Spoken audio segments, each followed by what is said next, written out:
सुप्रभात बच्चों, आज के ऑनलाइन क्लासेस में मैं अनामिका पांडे आप लोगों का स्वागत करती हूँ।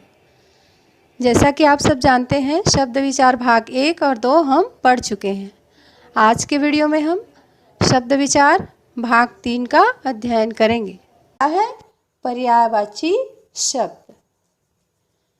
पर्यायवाची शब्द वे शब्द होते हैं जो समान अर्थ प्रकट करते हैं। ऐसे शब्दों को समानार्थी शब्द भी कहते हैं। आइए देखते हैं रिश्ते नाते संबंध सूचक शब्दों के पर्यायवाची। यहाँ देखिए, माँ अपने बच्चे को पकड़ी हुई है, तो इन्हें विभिन्न नामों से जाना जाता है। कोई मम्मी कहते हैं, कोई माँ, कोई अम्बा, कोई जननी, लेकिन इसका अर्थ एक ही होता है। आगे देखते हैं मनुष्य। देखिए, कोई मनुष्य खड़ा हुआ है पिक्चर में, चित्र में। इन्हें भी कोई आदमी नाम से पुकारेंगे, कोई मानव कहते हैं, कहीं नर लिखा रहता है और कहीं मनुष्य, लेकिन इसका अर्थ एक ही है। बाल। देखिए, यहाँ एक बच्चा खड़ा हुआ है, तो कोई इसे बच्चा कहेगा, कोई लड़का कहेगा, कोई बालक कहेगा, कोई बाल कहेगा, लेकिन अर्थ तो एक बालक से ही, एक बच्चा से ही है। तो ये क्या कहलाएंगे? समान अर्थ प्रकट करने वाले शब्दों को पर्यायवाची शब्द कहते हैं। तो ये सारे क्या बता रहे हैं? हमें समान अर्थ को प्रकट कर रहे हैं। पशु पक्षी संबंधी शब्दों के पर्यायवाची। पिक्चर में देखेंगे, चित्र में है आप लोग, मोर। मोर को कोई नीलकंठ नाम से पुकारता है, कोई मयूर नाम से, कोई केकी, लेकिन पक्षी तो वही है। आगे देखते हैं घोड़ा। घोड़ा का पर्यायवाची शब्द क्या है? तुरंग, अश्व, घोटक आदि नामों से इन्हें जाना जाता है, पुकारा जाता है। स्क्रीन पर देखिए क्या है यहाँ? मक्षिका। इसे मक्खी भी पुकारते हैं, माछी भी कहते हैं और माखी भी, लेकिन मक्षिका ही है, ये माछी ही है। विविध नाम भले ही है, लेकिन उसके अर्थ समान हैं। प्रकृति संबंधी शब्दों के पर्यायवाची। यहाँ एक नदी का चित्र हमें दिखाई दे रहा है। नदी को कहीं सरिता लिखा जाता है, तो कहीं तरंगिणी और कहीं तटिनी, लेकिन इसका तो अर्थ एक ही होता है, नाम भले ही विविध हों। अग्नि। देखो यहाँ क्या चल रहा है?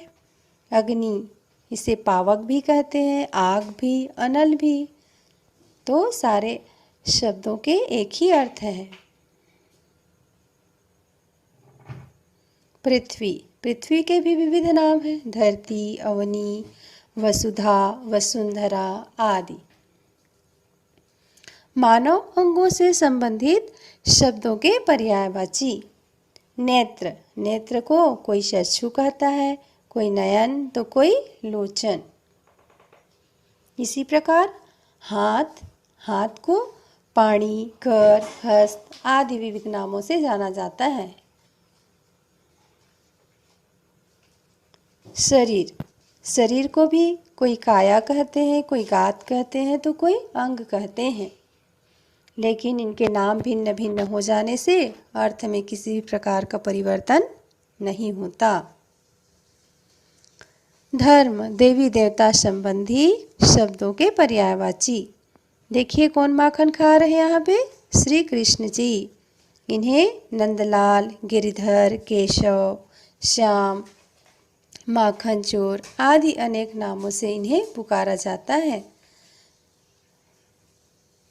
माँ सरस्वती। चित्र में हम देख रहे हैं, इनको देख के ही पहचान गए हैं कि ये विद्यादायिनी है, तो एक नाम तो विद्यादायिनी ही हो गया, है ना।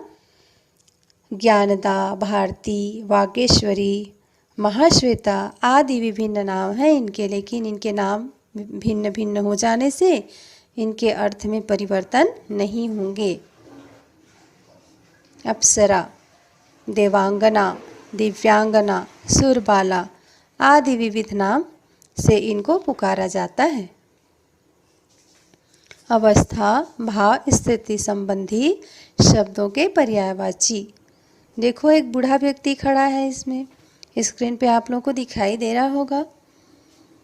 इन्हें बूढ़ा भी कहते हैं। बुढ़ापा, जरा, जीर्णावस्था, वृद्धावस्था आदि विविध नामों से इस अवस्था को पुकारा जाता है।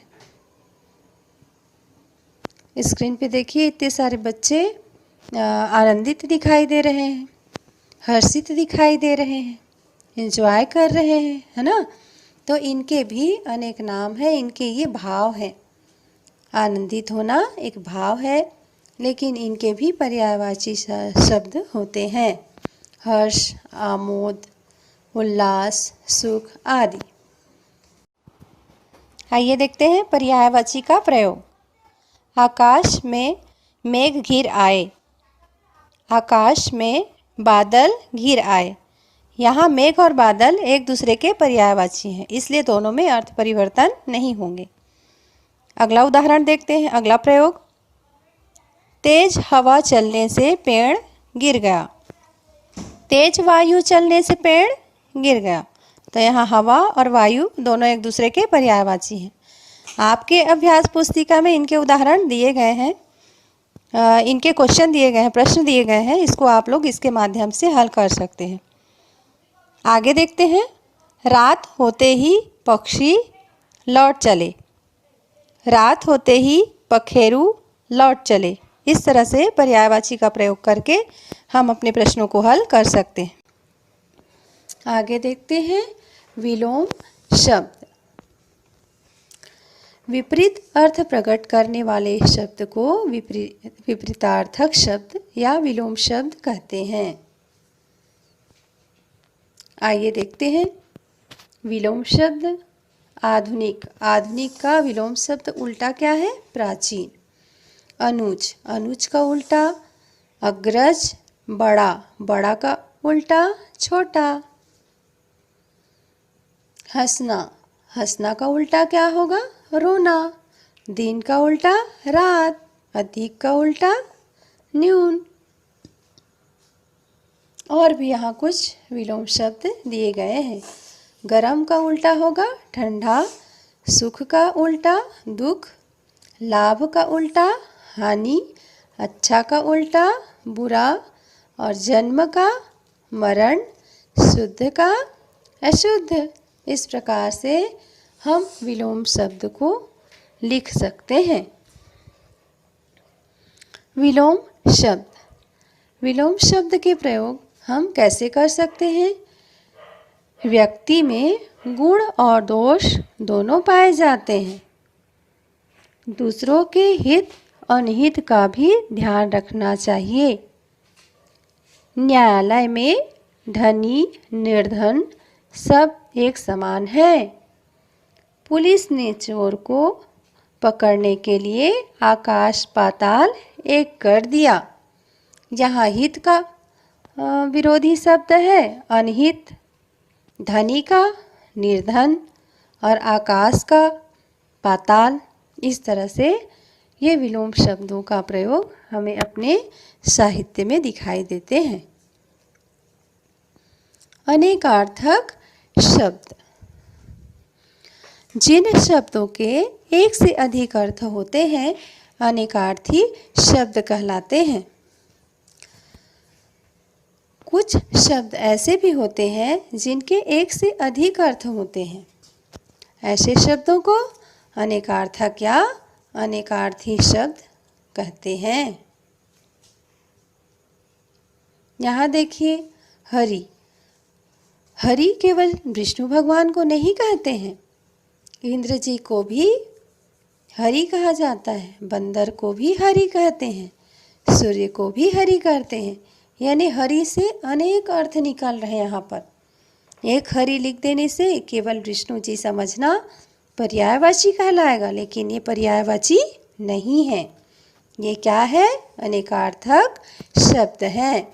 अनेकार्थक शब्द का तात्पर्य है अनेक अर्थ प्रकट होने वाले शब्द। सारंग। सारंग कहने से केवल सांप नहीं होता, कामदेव, धनुष, पुष्प, हिरण, मोर आदि इनके अनेक अर्थ प्रकट होते हैं। इसी प्रकार गुण, गुण से तात्पर्य होता है शील, कौशल, स्वभाव, धनुष की डोरी, रस्सी आदि अनेक अर्थ होते हैं। इसी प्रकार मधु, मधु से तात्पर्य केवल शहद से नहीं है, बसंत, मदिरा, एक दैत्य का नाम भी मधु, चैत मास, इस तरह से मधु के अनेक अर्थ प्रकट होते हैं। तात, तात यानी बड़ा भी होता है, तात यानी पूज्य भी होता है, तात यानी भाई भी होता है, और तात यानी प्यारा भी होता है, तात यानी मित्र भी होता है, और तात यानी पिता भी होता है। यानी एक तात से अनेक अर्थ निकलकर सामने आ रहे हैं। इससे इसका तात्पर्य है अनेकार्थक या अनेकार्थी शब्द से। सर, सर यानी होता है दूध, पानी, तालाब, पृथ्वी, मधु, गंगा, अमृत, इतने सारे अर्थ निकलते हैं एक सर बोल देने से, लिख देने से। वो वाक्यों के आधार पर अपने अर्थ ग्रहण करते हैं। पर का प्रयोग देखते हैं। पवन ने मेज पर किताब रखी। यहाँ पर से तात्पर्य है के ऊपर। पवन ने मेज के ऊपर किताब रखी। दूसरा उदाहरण देखते हैं। गौरैया पर फैलाकर उड़ गई। यहाँ पर गौरैया एक पक्षी है। पर अर्थात होता है पंख। गौरैया पंख फैलाकर उड़ गई। पर का अगला अर्थ क्या होता है, आगे देखते हैं। वह आया पर मैं उससे मिल ना सकी। यहाँ पर से तात्पर्य लेकिन से है, यानी पर लिखा है और उनके अर्थ भिन्न भिन्न हैं। अनेकार्थक शब्द की ये पहचान है। पर यानी परंतु भी होता है। उदय बहुत अच्छा लड़का है, पर उसमें घमंड भी बहुत है। यहाँ पर से तात्पर्य परंतु से है। आगे और उदाहरण देखते हैं अनेकार्थी शब्दों के। यह लाल चुनरी अच्छी है, चुप हो जा मेरे लाल। ऊपर लिखे लाल रंग को प्रदर्शित कर रहा है और दूसरे लाइन में लिखे लाल पुत्र को प्रदर्शित कर रहा है।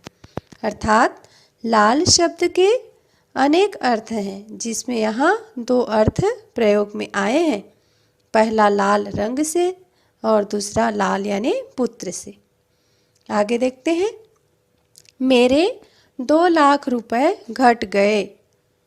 यहाँ घट जाने से तात्पर्य है कम हो जाने से। दूसरा घट से तात्पर्य देखते हैं। घट घट में ईश्वर व्याप्त है। यहाँ घट से तात्पर्य है कण से। कण कण में ईश्वर व्याप्त है। एक और उदाहरण देखते हैं हम अनेकार्थी को लेकर, एक दोहा के माध्यम से। रही मन पानी राखिए, बिन पानी सब सून।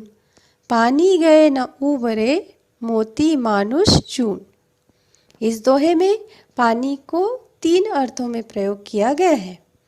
पहला अर्थ मनुष्य से है, दूसरा अर्थ चमक से है और तीसरा अर्थ जल से है।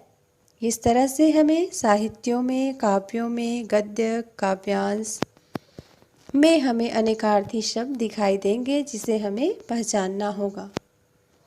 बच्चों, आज हमने पर्यायवाची शब्द, विलोम शब्द और अनेकार्थी शब्द को पढ़ा और उनके प्रयोग किए।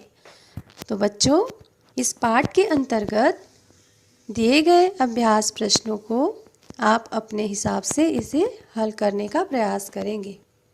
आप लोग देखेंगे पीछे अभ्यास प्रश्न दिए हुए हैं। अब आपने वीडियो देख लिया है, समझ लिया है, आपको मैंने पढ़ा दिया है, तो कोशिश कीजिए कि अभ्यास आप स्वयं बनाएं। आज की क्लास में यहीं तक। फिर मिलेंगे। धन्यवाद।